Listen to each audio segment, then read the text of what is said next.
사도 바울을 생각할 때마다 사람 하나가 얼마나 중요한가를 깨닫게 됩니다. 한 사람의 변화가 또 인류 역사에 얼마나 위대한 파장을 미치는지 생각할 수 있습니다. 여러분 직장에서나 삶의 현장에서 주변 사람들이 나를 어떻게 보는가, 사람들이 나를 어떤 사람이라고 하는가 한번 잘 생각해 보시기 바랍니다. 그리고 사람들이 왜 그렇게 나를 그런 사람이라고 하는지 그것도 한번 잘 생각해 보면서 오늘 이 말씀을 들여다볼 수 있기를 바랍니다. 다메섹으로 가는 길에서 부활하신 예수님을 만나고 사울은 예수 그리스도의 부활을 확신하게 되었습니다. 아울러 자기가 복음을 전파해야 되겠다 하는 열망도 그 마음속에 일어났을 것이고, 그리고 예수님의 부르심을 받들어서 자기가 이방인의 사도라는 사실도 확신했을 것입니다. 오늘 본문에서 누가가 우리에게 가르쳐 주려고 하는 것은 다른 것이 아니라 사울의 회심, 그것의 진정성입니다. 그러니까 사울이라는 사람이 회심한 것이 진짜냐, 그가 정말로 예수 그리스도께로 돌아섰느냐 하는 문제를 다루고 있고, 그가 정말로 그리스도께 돌아섰다, 회심했다 하는 결정적인 증거로 그에게 고난이 닥치기 시작했다 하는 사실을 그 증거로 제시합니다. 사울은 금식을 끝내고 음식을 먹고 기운이 났다. 19절 앞부분에서 그렇게 얘기했습니다. 그 후에 그는 다메섹에서 제자들과 함께 며칠을 머물렀습니다. 성경에서 아나니아에 대해서는 더 이상 언급하지 않습니다. 그러나 그는 틀림없이 겸손한 순종으로 주님을 계속 섬겼을 것입니다. 회심한 즉시 사울은 다메섹에 있는 제자 공동체의 일원이 되었습니다. 아나니아는 그를 신앙 공동체 모임에 데려가서 주님이 그에게 하신 일, 그리고 사울에게 복음을 전하라고 위임하신 내용들에 대해서 설명했습니다. 사울은 주님의 부르심을 받아들였기 때문에 그리스도를 전해야 하는 때를 기다리지 않았습니다. 그래서 20절 맨 앞에서 누가는 즉시로 라는 말을 썼습니다. 즉시 그는 신자들을 찾아 자기가 붙잡아 예루살렘으로 압송하려고 했던 바로 그 회당으로 찾아갔습니다.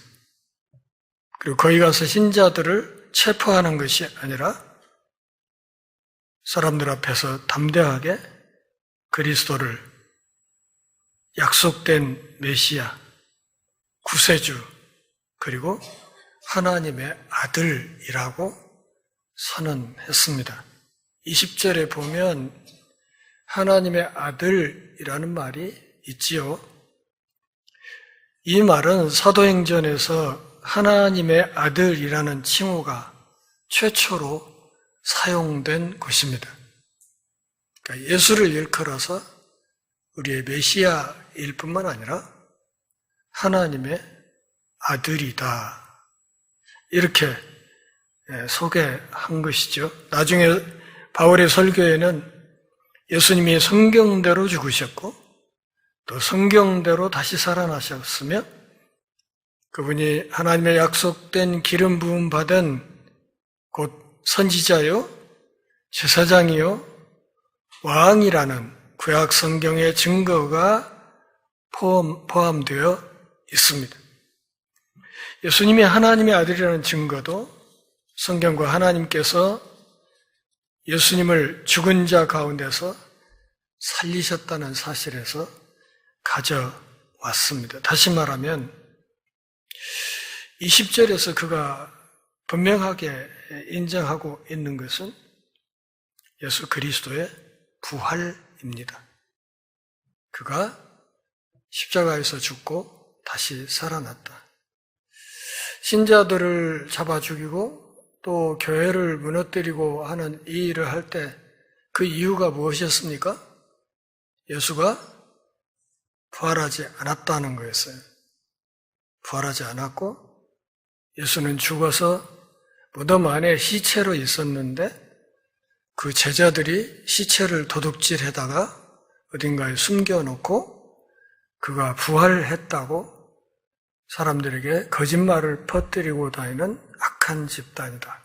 그러기에 이 시체 도둑놈들 그리고 이 거짓말쟁이들을 잡아 없애는 것이 하나님의 영광을 위하는 것이라고 확신을 갖고 교회를 무지막지하게 핍박했던 것이죠. 그랬던 그가 다메섹에서 예수님을 만난 이후에 예수 그리스도의 부활을 인정하였다. 다시 말하면 예수님의 제자들이 시체 도둑놈도 아니고 거짓말쟁이도 아니고 오히려 그들을 핍박하고 교회를 무너뜨렸던 자기가 잘못한 것이다 하는 사실을 깨달았다 하는 것입니다. 21절 같이 읽어볼까요? 듣는 사람이 다 놀라 말하되 이 사람이 예루살렘에서 이름을 부르는 사람을 멸하려던 자가 아니냐? 여기 온 것도 그들을 결박하여 대제사장들에게 끌어가고자 함이 아니더냐 하더라. 사울이 다메섹으로 오기 전에 사람들 사이에 퍼져 있던 소문들을 지금 사람들이 다시 말하고 있습니다. 무지막지한 살인자 아니냐. 여기에 온 것도 사람들 잡아 족치려고 온 거 아니냐. 그렇게 얘기를 한 거예요. 사울이 복음을 선포하는 이것이 거기 회당에 모인 사람들에게는 엄청난 놀라움을 안겨줬습니다. 왜냐하면 이것은 유대인들이 전혀 기대하지 못했던 변화였기 때문이었습니다. 이 사람이 사전 구속 영장을 들고 사람들을 잡아서 예루살렘으로 압송하려고 달려온 것으로 아는데 어떻게 돼서 이 사람이 자기들이 믿는 그 예수 그리스도의 복음을 더 열심히 전하니까 사람들이 놀라 뒤집어진 거죠. 그래서 얼마나 놀랐는지 그들은 거의 정신을 잃을 뻔했습니다.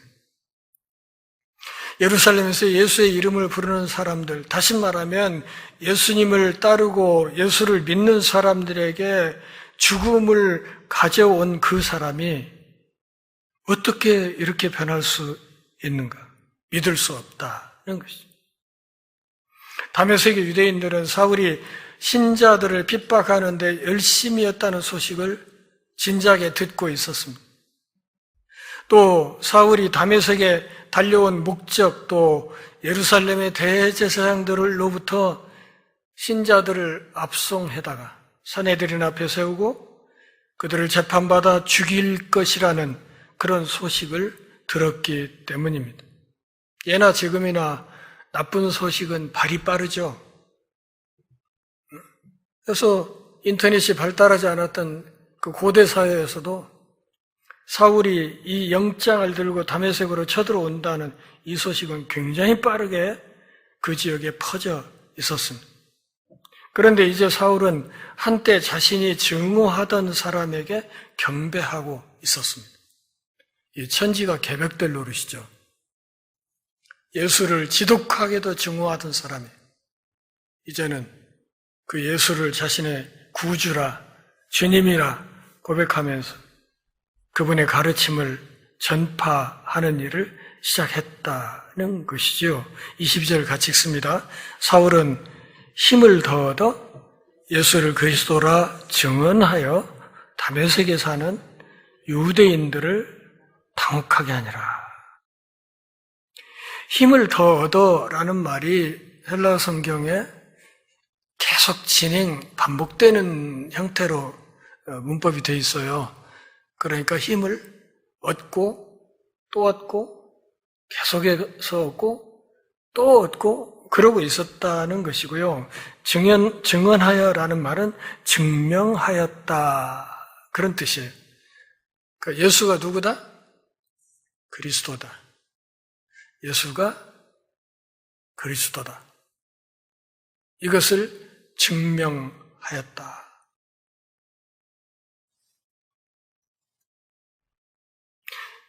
예수 그리스도라는 말에는요, 제 책 빌립보서 앞부분에서도 제가 충분히 설명을 했듯이 예수와 그리스도라는 말 그 사이에 등호가 생략되어 있어요. 등호. 그러니까 예수 그리스도 혹은 그리스도 예수 이 낱말 두 개 낱말 사이에는 이퀄 이 등호가 생략되어 있다고요. 그러니까 나의 그리스도가 누구냐? 예수님이다. 이걸 고백하는 것이 예수 그리스도 혹은 그리스도 예수라는 말이에요. 그 나사렛 예수가 바로 우리가 그토록 오랫동안 기다렸던 그 그리스도, 메시아였다. 그렇게 이야기했습니다. 사울은 점점 더 강력하고 초자연적인 능력으로 충만해졌습니다. 그것이 다메섹에 사는 유대인들을 몹시 혼란스럽게 만들었습니다.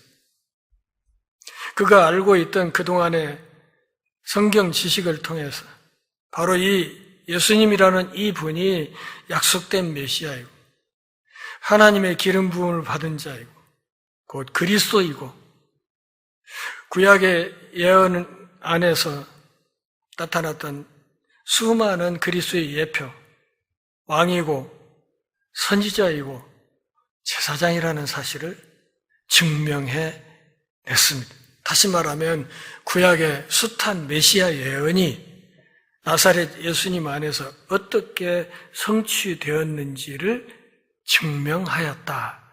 그런 말입니다. 그가 유대인들을 놀라게 했다는 것은 그들을 혼란스럽고 무척 당혹스럽게 만들었다는 뜻입니다. 사도 바울이 전하는 복음을 듣고 어떤 사람들은 화를 냈고 또 어떤 사람들은 정신이 혼미해질 정도가 됐습니다. 이 말은 또한 그들 중 일부가 그를 문제를 일으키는 사람으로 보았다는 사실을 암시합니다. 스데반의 죽음과 그 이후의 박해 사울이 연루되어 있는데 교회를 박해하는 이 흐름이 사울 한 사람으로 끝나는 것은 아니라는 것을 사람들이 알고 있었습니다. 사울이 사라지고 나면 예루살렘으로부터 또 다른 사울들이 계속해서 와서 자기들을 핍박할 것이다. 자기들을 잡아 죽이려고 하는 목적을 가지고 오는 또 다른 사람들이 있을 수 있다는 사실을 그들은 알고 있었습니다. 그러기에 자기들을 체포하러 왔다는 이 사람이 갑자기 180도 바뀌어가지고 엉뚱하게 자기들이 믿고 있던 그 복음을 그가 믿고 오히려 자기들보다 더 열심히 그것을 전하는 그 상황이 몹시 혼란스러웠을 것입니다. 그러나 사울은 지금 그리스도의 이름을 위해서 고난받을 준비가 되어 있었습니다. 그렇지만 많은 유대인들은 그렇지 않았습니다.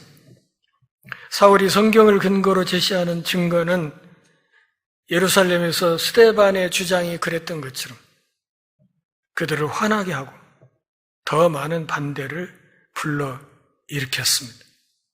그러나 이제 사울은 그들과 정반대편에 서 있었고 그들의 반대는 사울로 하여금 주님과 성령의 강력한 능력을 더 많이 의지하게 만들었습니다.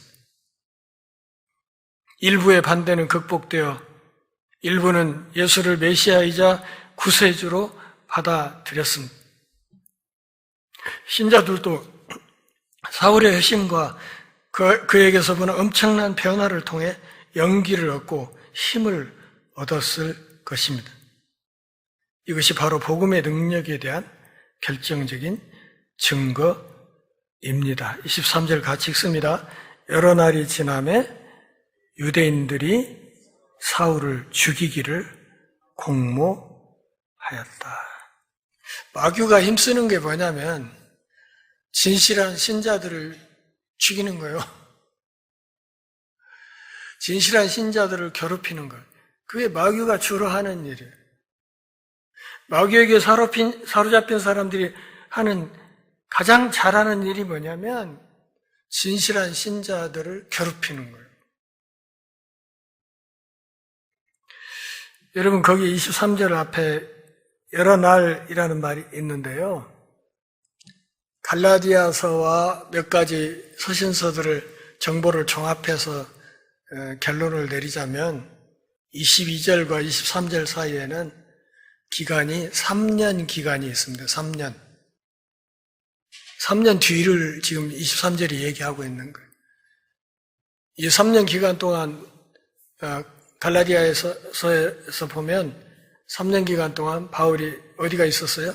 아라비아에 가 있었어요. 좀 이따 다시 말씀드릴게요. 3년 정도의 시간이 흐른 뒤에 복음을 거부하고 그리스도를 따르는 유대인들과 분리되어 있던 믿지 않는 유대인들은 서로 의논해서 사울을 죽이려는 음모를 꾸몄습니다.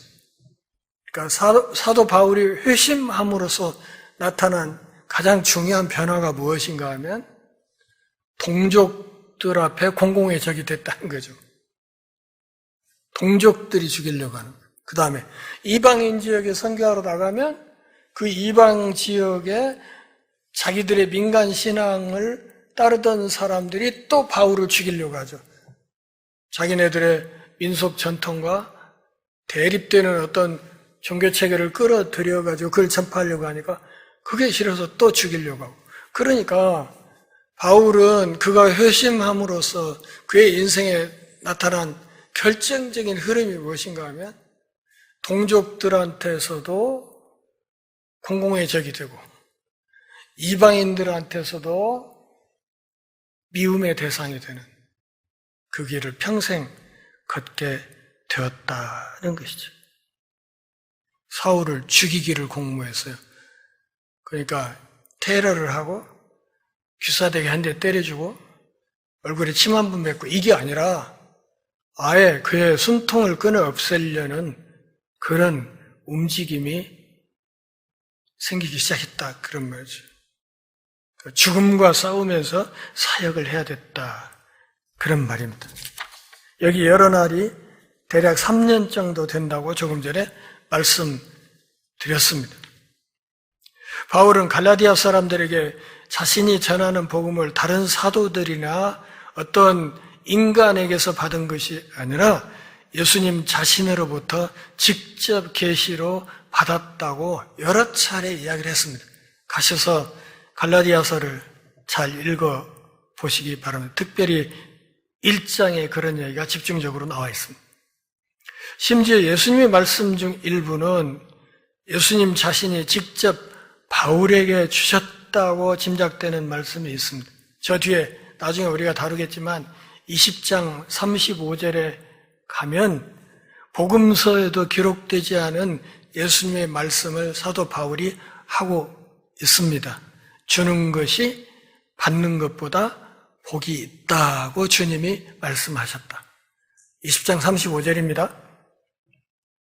또 고린도전서 11장 23절에서는 예수님으로부터 주님의 만찬, 그 성찬식에 대한 설명을 직접 받았다고 이야기합니다. 또 다른 곳에서는 주님의 말씀을 직접 받았다고 했습니다. 그리고 자기가 쓰는 서신에서 그 내용을 뒷받침하는 예수님의 말씀을 받았다는 것을 여러 모양으로 강조했습니다. 다시 말하면 그는 예수님, 예수 그리스도 그분으로부터 직접 사명을 받았다는 사실을 끊임없이 강조했습니다. 왜요? 사도 바울이 사도가 아니라는 주장들이 계속해서 있었기 때문에 그랬던 것입니다. 바울은 갈라디아 교인들에게도 이 기간 동안 잠시 다메섹을 떠나 아라비아로 갔다가 예루살렘으로 가기 전에 다시 다메섹으로 돌아왔다고 말했습니다. 갈라디아서 1장 18절에서도 3년이 지나서 이 여러 날이 성취되었다고 기록하고 있습니다. 예수님은 바울이 소경일 때 복음에 대한 계시를 일부 주셨을 수도 있지만 대부분은 아마 이 아라비아 지역에서의 3년 기간에 주셨을 것으로 생각합니다. 그리고 그 기간 중에 어느 날 소위 신비로운 체험을 하면서 하나님의 보좌 앞으로 이끌려 올라가는 그 셋째 하늘에 올라갔다 온 경험을 남의 이야기처럼 하잖아요, 바울이. 그때 내가 몸 안에 있었는지 몸 밖에 있었는지 나는 모르는데 주님은 아신다 하면서 그 신비 체험을 이야기를 하지 않습니까? 아라비아에서의 3년. 신학대학원에 들어가면 몇 년 공부하나요? 3년 공부해요. 그래서 저는 사도 바울이 회심 후에 아라비아 신학대학원 3년을 다녔다. 그렇게 생각합니다. 24절 같이 읽습니다. 그 계교가 사울에게 알려지니라. 그들이 그를 죽이려고 밤낮으로 성문까지 지키거늘. 사울을 죽이려는 유대인들의 음모가 사울에게 알려졌습니다. 틀림없이 사울을 몰래 존경하기 때문에 누군가가 그를 죽이고자 한다는 정보를 신자 등 한 사람에게 알려준 것 같습니다. 유대인들이 그를 잡아 죽이려고 밤낮으로 다메섹 성문을 조심스럽게 지키고 주목하고 있는 상황이었습니다. 고린도후서 11장 32절에 따르면 아라비아의 아레타스 4세왕 주전 9년부터 주후 40년까지 제위했던 이 왕의 총독이 사울을 죽이는 음모에 협조했거나 유대인들이 사울을 잡는데 도움을 주기 위해 돈을 받았을 수도 있다는 사실을 확인할 수 있습니다.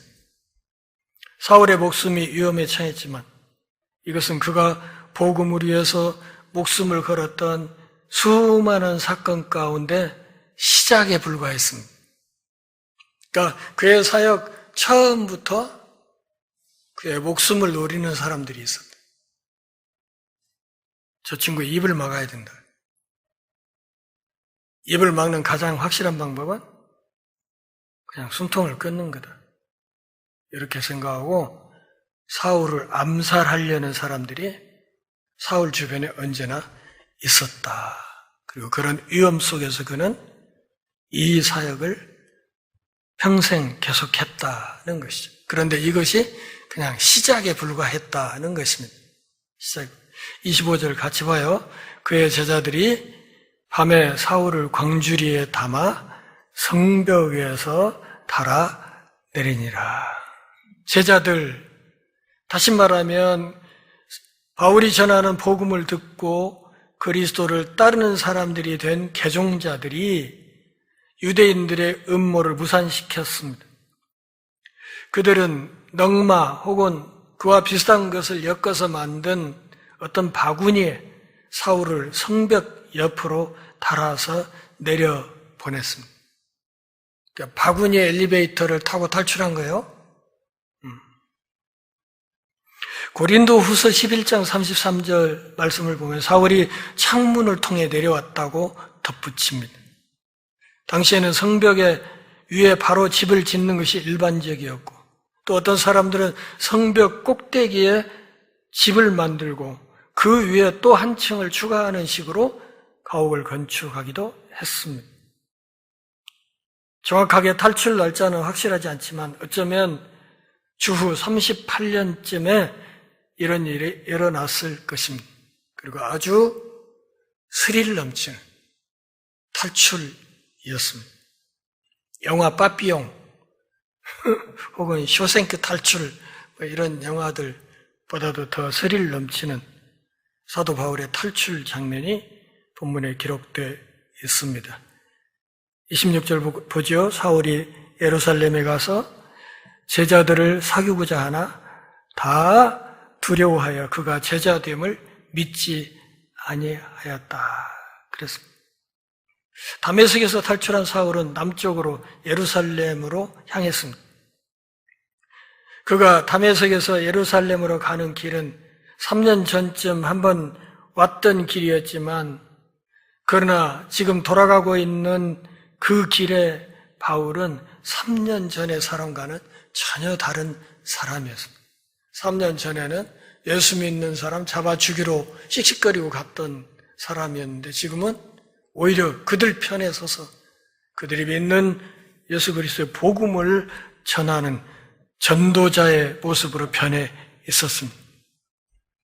예루살렘에 도착해서 제자들과 함께 예배에 참여하려고 했지만 예수님의 제자들은 모두 사울을 무서워하고 계속 두려워했던 것으로 보입니다. 왜냐하면 사울이 신자들을 핍박하고 감옥에 가두거나 죽였던 일들을 잊지 않고 있었기 때문입니다. 아마도 그들은 이것이 자기들을 잡아 족치기 위해서 자신의 정체를 숨기기 위한 일종의 속임수, 곧 위장전향이라고 생각했던 것 같습니다. 저 사람 지금 우리 잡아 족치려고 저 살인마가 지금 살짝 가짜로 전향한 척 하는 거야. 이렇게 해서 오히려 신자들이 붙여주지를 않았다 이거죠. 접근을 하지 않고 한 공동체의 일원으로 받아들여주지를 않습니다. 다메섹에서 그가 했던 복음 전파의 소식은 그들에게 전해지지 않았던 것 같습니다. 단지 그들은 사울의 박해를 목격하고 스데반 집사를 죽이고 하는 그 살벌한 모습만 기억하고 있었습니다. 그 살인마 사울이 예루살렘을 떠난 뒤에 모든 것이 조용해졌었습니다. 사도들은 계속 복음을 증거했고 더 많은 유대인들이 그리스도께로 돌아오면서 교회는 다시 성장하고 있었습니다. 그런데 3년 전에 사라졌던 사울이 예루살렘으로 돌아왔는데 이 사람 예수를 믿는다 이거죠. 예루살렘 교회 신자들은 만사 구려 튼튼이라고 돌다리도 두드려가면서 조심하는 것이 좋겠다, 그것이 현명하겠다 이렇게 생각했던 것 같습니다. 복음 앞에 가장 분노했던 사람이 이제 그리스도의 진정한 추종자라는 사실을 믿기가 정말 어려웠을 것입니다. 그러나 오늘 본문에서 우리가 확인할 수 있는 것은 복음에는 예수 그리스도에 대한 최악의 적들까지도 구원하고 그들을 건져낼 수 있는 능력이 있다는 사실을 확인할 수 있습니다. 사울 같은 사람을 뒤집어서 하나님의 일꾼으로 삼을 수 있는 능력이 그리스도의 복음 안에 있다는 것이죠. 27절 같이 봅니다. 바나바가 데리고 사도들에게 가서 그가 길에서 어떻게 주를 보았는지, 주께서 그에게 말씀하신 일, 다메섹에서 그가 어떻게 예수의 이름으로 담대히 말하였는지를 전하니라. 바나바 이름의 뜻이 뭐예요? 격려의 아들이란 말이에요. 바르나바, 바르, 누구누구의 아들, 격려의 아들. 그러니까 누군가를 격려하는 삶을 살라, 그런 뜻으로 바나바라는 이름이 붙었겠지요. 그러니까 이 사람이 이름값을 한 거예요. 똑같이 헬라어를 사용하는 유대인이었을 것입니다. 사울도 역시 헬라 문화권에서 성장했던 유대인이었죠. 그가 가말리엘 밑에서 공부하기에 다소에 온 것과 거의 같은 시기에 그는 키프로스에서 예루살렘으로 왔기 때문에 그 이전부터 서로 알고 지냈을 가능성이 있습니다. 그 바나바가 중재자의 역할을 하면서 나섰습니다. 그러면서 예루살렘 교회 앞에 그를 데리고 가서 세 가지를 얘기했습니다. 세 가지. 27절. 첫째, 길에서 그가 어떻게 부활하신 예수를 만났는지. 두 번째, 부활하신 예수님이 그에게 무슨 말씀을 하셨는지. 그 말씀을 들은 뒤로 그가 다메섹에서 무슨 일을 했는지. 이것을 예루살렘 교회 앞에 자세하게 설명을 해 주었습니다. 한마디로 그가 부활하신 예수님을 만났다, 예수님으로부터 가르침을 받았다, 그리고 다메섹에서 전도 사역을 했었다. 이 세 가지를 요약해서 얘기를 했는데 이것을 압축하면 한마디로 사울이 누구다? 사도다, 그 말이요. 사울이 사도 자격이 있다는 얘기예요. 사도. 이 사람 사도다. 주님을 봤다. 주님의 말씀을 들었다. 주님의 가르침을 전파하는 사역을 했다. 또 사도죠.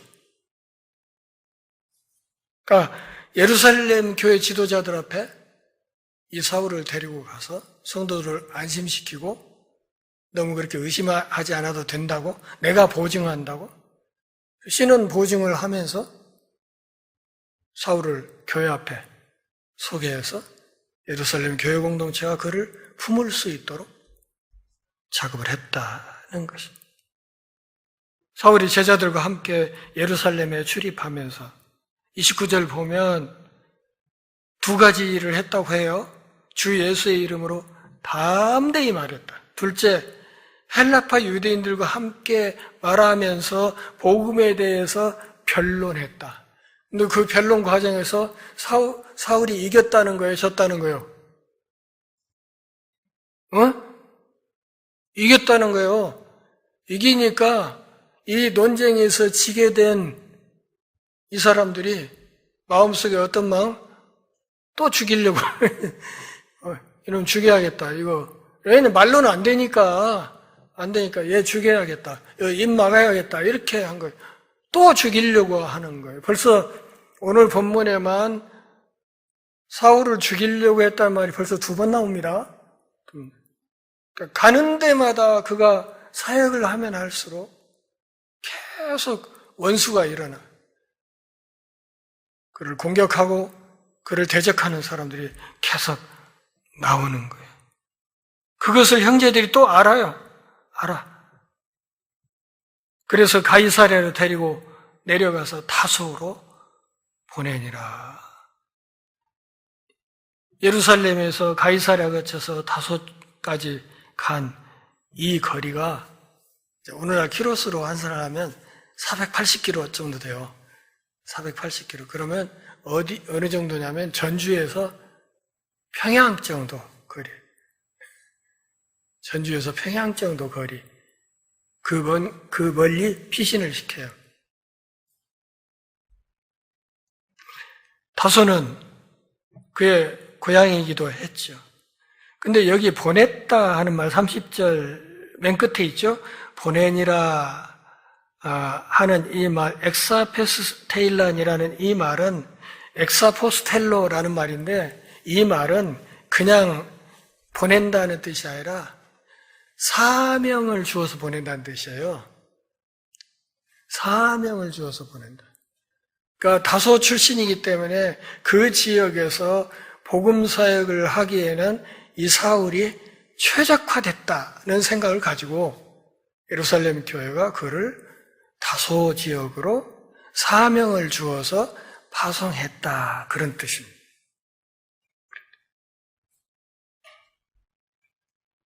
교회의 대표로 사명을 주어서 그를 다소 지역으로 파송했다. 당시 아테네와 알렉산드리아와 더불어서 가장 큰 자유도시이자 대학 도시였기 때문에 거기에 있는 지성인들과 맞짱 뜰 수 있는 유력한 사람으로 사울을 생각했다는. 그래서 그를 적임자라 여겨서 그에게 사명을 주어서 다소 지역으로 파송했다. 31절 같이 읽습니다. 그리하여 온 유대와 갈릴리와 사마리아 교회가 평안하여 든든히 서가고 주를 경외함과 성령의 위로로 진행하여 수가 더 많아지니라. 자, 요약해서 좀 그냥 말씀드릴게요. 원고 상관없이. 여기 갈릴리란 말이 나오죠. 사도행전에 갈릴리 지역에서의 복음 사역 이야기가 여태껏 거의 안 나왔어요. 그렇죠? 거의 안 나왔는데 여기로 보면, 이걸 보면 사도행전에 기록은 안 됐지만 오순절 성령 강림 사건 이후로 갈릴리 지역에서도 복음 전파 사역이 활발했다 하는 사실을 한 가지 짐작할 수 있습니다. 자, 5가지로 정리해서 얘기를 했습니다. 첫째, 교회가 평화를 누리고 있었다. 사울의 회심으로 일단은 교회가 평화를 누리고 있었다. 두 번째, 튼튼하게 세워지고 있었다. 든든히 서가고 그런 말이죠. 교회가 튼튼하게 세워지고 있었다. 세 번째, 주를 경외함. 이시 헬라어 임퍼펙트, 이 미완료 과거 시제로 되어 있는데요. 이것은 계속 반복 시제예요. 그러니까 계속해서 예배하는 삶을 살고 있다는 뜻이죠. 그래서 주를 경외하면서 계속해서 예배하는 그런 사역을 계속해 나가고, 네 번째, 성령의 위로를 계속 받고 있었다. 다섯 번째, 수적으로도 성장하는 흐름을 타고 있었다. 이렇게 이야기를 합니다. 중요한 것은 사도 바울은 회심하자마자 뭐가 시작됐어요? 고난이 시작됐어요. 고난이 시작되고 있었음에도 불구하고 성령의 위로로 교회는 계속 안정되게 이 땅에 뿌리를 내려가고 있었다. 또 한 가지 마지막으로 주목해야 될 것은 여기에 교회란 말, 제가 유인물에도 적어드렸어요. 교회라는 이것이 단수로 되어 있어요. 단수. 각 지역의 지교회들이 여러 개 있었을 거 아니에요. 그런데도 누가는 여기 교회를 에클레시아 단수 형태로 썼어요. 이건 뭘 말하냐면 우주적으로 그리스도의 몸이 하나라는 사실을 강조하는 것입니다. 그러니까 공시적으로 하나이고 통시적으로 하나예요. 우주 안에 한 분 그리스도를 머리로 하는 하나의 교회로 교회들이 이렇게 잘 세워져 가고 있었다 하는 사실을 알아야 됩니다. 정리하면서 한 가지만 좀 생각을 해보도록 하겠습니다. 예수님을 만나면서 나에게는 어떤 변화가 있었는지 한번 잘 생각해 보시기를 바랍니다.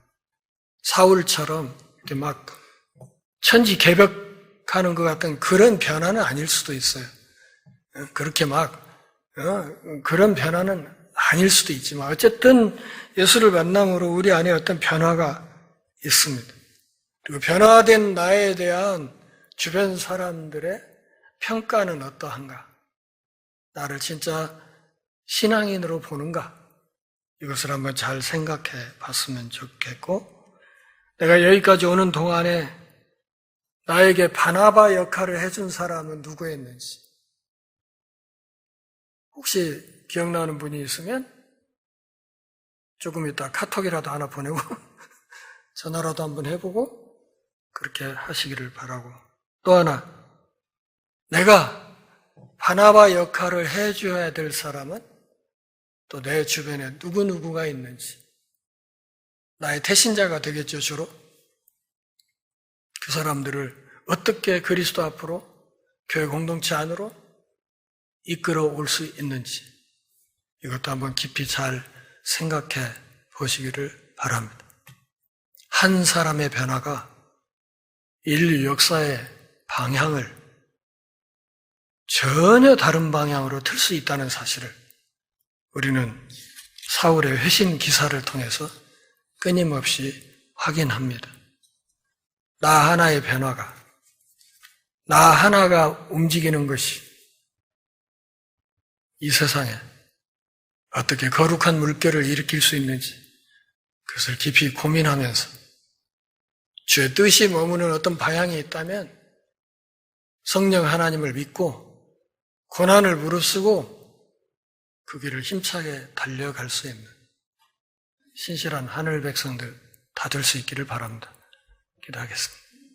하나님 아버지, 오늘도 우리가 모여서 주의 말씀 들었습니다. 성령 안에서 우리를 향한 주의 거룩한 음성을 밝히 듣게 하시고, 우리가 있는 예수 그리스도의 복음에 대한 자신감을 갖게 하시고 자부심을 갖고 담대하게 고난에 맞서 싸워나가는 신실한 믿음의 사람들 다 되게 하옵소서. 숱한 죽음의 위협에서도 사울의 목숨을 하나님이 지키고 계셨음을 우리가 알고 믿사오니, 사울을 지킨 그 하나님께서 오늘 우리도 지켜주실 것을 굳게 믿고 담대하게 행진하며 나갈 수 있도록 은혜 허락하여 주옵소서. 예수님의 이름으로 기도합니다. 아멘.